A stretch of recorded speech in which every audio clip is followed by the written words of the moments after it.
Nobody can tell me that this is a grieving widow. Like, this woman's husband was publicly assassinated, 3 weeks ago, and she's already sitting down with a smile to host his podcast? Girl didn't even wait a month. I don't even know if they buried the guy yet. Holy. That man. That young man. I forgive. Girl, seriously. Even a young child could have done better than that. Erica managed to trick everyone because people genuinely thought she was grieving Charlie's death. But now, rumors are flying that she might have known what was going to happen and could have even been involved. Candace Owens has been saying from the start that the whole situation doesn't make sense. She thinks powerful billionaires were behind Charlie's death because he refused to follow their orders. At first, people thought she was just trying to create drama, but now her claims are starting to seem more believable. No one expected Erica to be part of something like this, especially since Charlie was her husband. But it looks like the truth might finally be coming out, and there's talk she could be arrested soon. When Charlie was shot, the FBI quickly released security footage showing someone they called a person of interest. That person turned out to be Tyler Robinson. Still, many people believe he's being set up and had nothing to do with the murder. Authorities say his DNA was found on the rifle trigger and several other items at the rooftop where they say he was hiding, but not everyone is convinced the evidence tells the whole story. What's even more shocking is that his own parents turned him in after seeing the blurry photos the FBI shared. The case has split opinions. Some think Tyler is guilty, while others are sure he's just a scapegoat in a bigger scheme. Whatever the truth is, it seems this story isn't over, and more secrets are waiting to be revealed. Mr. Robinson, for count 1, aggravated a capital felony in violation of Utah Code annotated 76-5-202, in that on September 10th, 2025 in Utah County, the defendant, Tyler James Robinson, intentionally or knowingly caused the death of Charlie Kirk under the following circumstances. The defendant knowingly created a great risk of death to another individual other than Charlie Kirk and the defendant. Notice conviction of this offense may carry the death penalty or pursuant to Utah Code 76-3-207.7, a mandatory term of imprisonment for life without parole or an indeterminate term of not less than 25 years that may be for life. Victim targeting enhancement in violation of Utah Code annotated 76-3-203.14 Sub 2.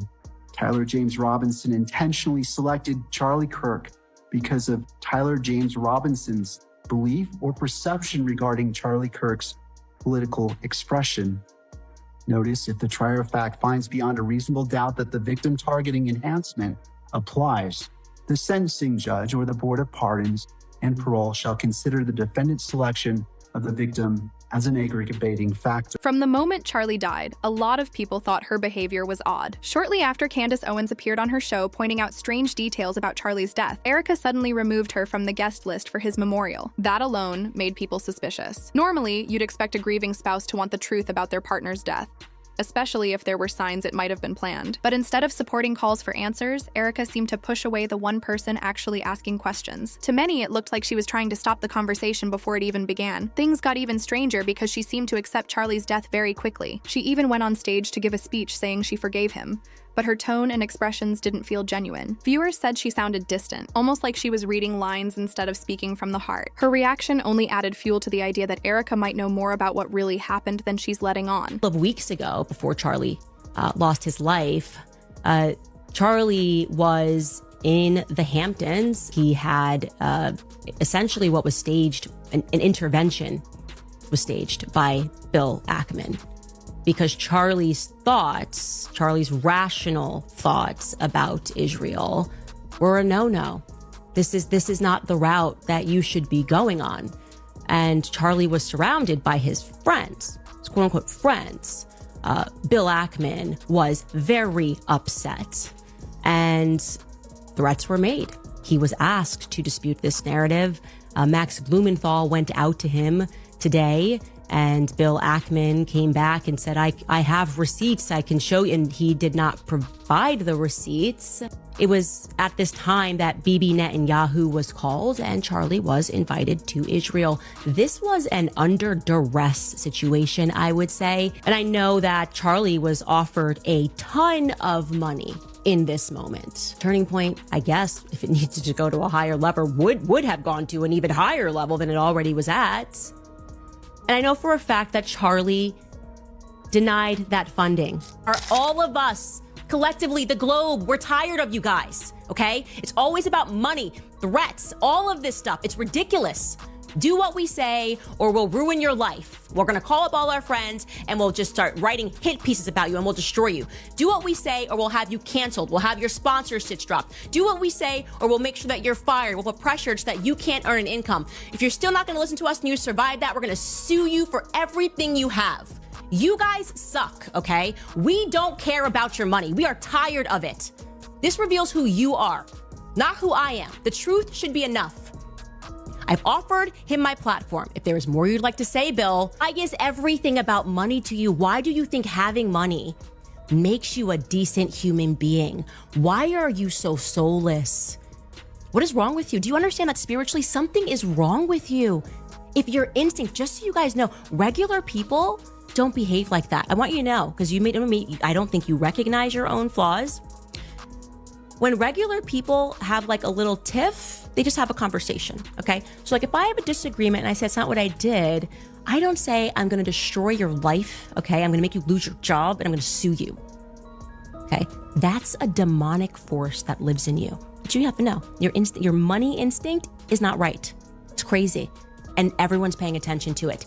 Answer the question. Many of Charlie's fans felt some relief when new details about the case were released. But Candace Owens didn't feel the same. She had worked closely with Charlie and believed the situation was more complicated than it looked. To her, Tyler was just a small part of a much bigger scheme. Candace said that billionaire Bill Ammon set up a private meeting to pressure Charlie into changing his stance on Israel. According to her, they wanted him to publicly support their political agenda. But Charlie refused. Once they realized he wouldn't comply, she claims they started using threats and blackmail to try to silence him. Candace insists this isn't just about one man's death, it's about powerful people trying to control anyone who speaks out against them.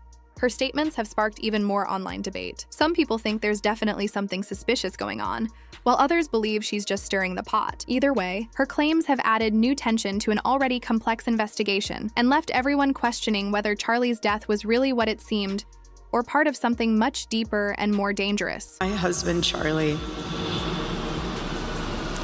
he wanted to save young men, just like the one who took his life.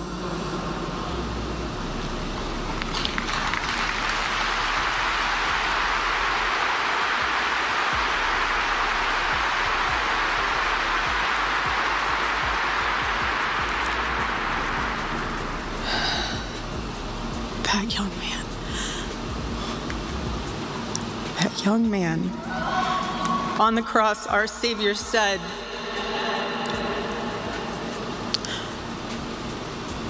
"Father, forgive them, for they not know what they do." That man, that young man, I forgive him. And did anyone notice how strangely close Erica seemed with Donald Trump at the memorial? The way she hugged and leaned on him didn't sit right with people. It felt totally out of place, especially given the circumstances.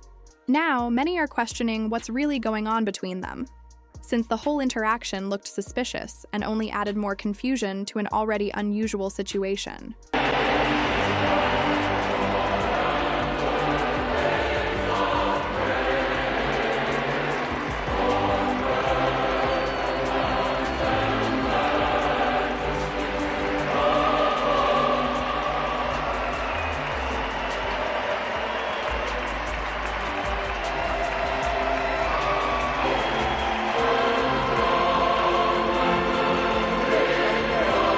Even though Candace wasn't invited to the memorial, she didn't hold back from sharing her thoughts. She had a lot to say and spoke very openly. Candace mocked Erica's emotional display during the service, calling it fake and criticizing her for not pushing for a deeper investigation into Charlie's death. She pointed out that too many things didn't add up and accused Erica of ignoring clear signs that something was wrong. Candace also expressed frustration about being left out of the event, claiming Erica only removed her to keep the billionaire donors happy. According to her, those same wealthy figures are the ones truly responsible for Charlie's death. Her statements caused a huge stir online. Supporters praised her for standing up for the truth, while others felt she went too far by turning a memorial into another public controversy. She's not speaking at Charlie's honoring Charlie event in Arizona. And then they ask me these questions. They're like, when's the last time you spoke to Erica? Have you attended a Charlie Kirk? What is it? Can you pull up the weird thing? Because they're all running with these talking points. This is what we got from the Daily Mail. Is she planning to attend his memorial service in Arizona? Was she asked to speak? Or did she ask to be a part of the program? Why would I ask to be a part? Like this is obviously Erica is in full control. I would hope she's in full control, but I don't know because I'm hearing some stories about donors. Candace wasn't going to stay quiet after being left out of Charlie's memorial. In fact, it seemed to push her even harder to uncover what she believes is the real story. A few days later, she caused a stir online with a long Instagram story accusing both the FBI and Erica Kirk of covering up the truth. She claimed she had verified evidence showing that Tyler Robinson wasn't responsible for Charlie's death. She said the blurry surveillance photos the FBI released, supposedly showing Tyler leaving the rooftop, were completely fake. Candace also denied the story about Tyler's parents identifying him and reporting him to the police, saying that never happened. According to her, his family was shocked to see the media spreading that narrative. On top of that, the press recently pushed to claim that Tyler had shown signs of self-harm before the alleged crime. Candace called that another lie. She said Tyler has insisted on his innocence from the beginning and told investigators he never even went to the UVU campus where the shooting happened. His parents supported him, stating there are no real photos or videos linking him to the scene, just the single blurry image, which they say isn't him. Candace explained that she felt the need to share this story immediately because she feared something bad could happen if she stayed silent. She said she had verified the information herself, but couldn't reveal her source for safety reasons. In her post, she stressed that Tyler is not suicidal and that the suicide story circulating online was created by the federal government to distract people from the truth. She also denied that Tyler ever confessed, or that his father turned him in. According to her, that version of events was made up to make the FBI's story seem believable. She added that Tyler never wrote the Discord messages that were supposedly found on his account and used as evidence against him. Her post ended with a strong statement. The government, she said, is lying about almost everything except that the gun used in the crime belonged to Tyler. But she emphasized that simply owning the weapon doesn't make him guilty. Shortly after Candace's post went viral, Jaguar Wright joined the conversation, backing up everything she said. Jaguar claimed the feds were using Tyler as a scapegoat to protect the real culprits, Erica Kirk and the group of billionaires allegedly linked to Charlie's death. Her comments only fueled the debate further, making the internet even more divided over who to believe and what's actually true. Nefarious behavior. But you want to know what I do know? A lot of people, they delete a lot of stuff that's in their discords. And not only that, stuff can be planted in to people's discord. So, it's what, this look? I don't know if that's the look of regret. I don't know. You know what it looks like to me? I can't believe I'm here. I understand blood spatter. I understand all of that. Not an ounce of blood spatter. There were people sitting behind him. None of them had blood on them. Like when JFK got assassinated. Jaguar didn't just stop at agreeing with Candace. She went even further. She directly accused Erica of being involved in Charlie's death, claiming that Erica was secretly working for a foreign intelligence agency. According to Jaguar, Erica was purposely brought into Charlie's life to spy on him, gain his trust, and eventually help get rid of him once he became a threat to certain powerful people. The accusations stunned many, especially since Erica had always appeared to be a heartbroken widow. Jaguar's claims spread quickly online, leading people to look at the case with fresh suspicion. Some users began pointing out the odd details that never quite made sense, like how Tyler supposedly walked around a busy college campus with a rifle without anyone noticing. They questioned how such a large weapon could go unseen if the story were true. As one commenter put it, the math just doesn't add up. Oh, this giant thing that's wrapped in a towel? It's a pool cue, a guitar science project. It's a psychological operation to see if people really believe what the FBI say, but it's definitely not a rifle. Do they really think that we're that fucking stupid? There's gonna be no videos of this guy walking around with this in a towel, or in a backpack that doesn't fit, or down his fucking pant leg. This is my shortest rifle, okay? We're not fucking stupid. A little deeper, why did a private jet take off from a private airport 12 minutes from the with this radar illegally turned off for 20 minutes after the assassination? It's gaslighting. They're trying to charge up. They want a race war. They want mayhem in the streets. We know that this is a professional hit. There was a clear spotter in the back that grabbed his hat twice. And that's a signal for a sniper to, And then somebody judged the distance, checked the arm, and come right up to Charlie's neck. How many mass shooters there have been in America over the last 10 years? Counting or not counting gang violence? Clearly, those are signals by two men to someone in front of them. Counting or not counting gang violence? It was a professional hit. They seen somebody crawling on the roof, and then, they just found some old wrinkled up man and said he did it. Oh, yeah, okay. So he can carry a high-powered rifle and shoot and all that. Then he yelling out. People online quickly began sharing their own theories. One person claimed that Erica Kirk's name appears in the Epstein files as a recruiter, and suggested that Charlie was silenced because he knew too much. Another user took it even further, saying they're convinced Erica was directly involved in his death. They argued that her ties to the Tate brothers, Donald Trump, and Jeffrey Epstein make her look suspicious. Some even pointed to her charity work with orphanages, hinting it could be a cover for something darker. These kinds of posts soon flooded social media, with thousands debating whether Erica might actually be connected to a much bigger network of powerful people. Many believe the truth about Charlie's death is being hidden, and that Erica's role deserves a deeper investigation. What do you think? Could there be solid evidence against her, or is this all just speculation?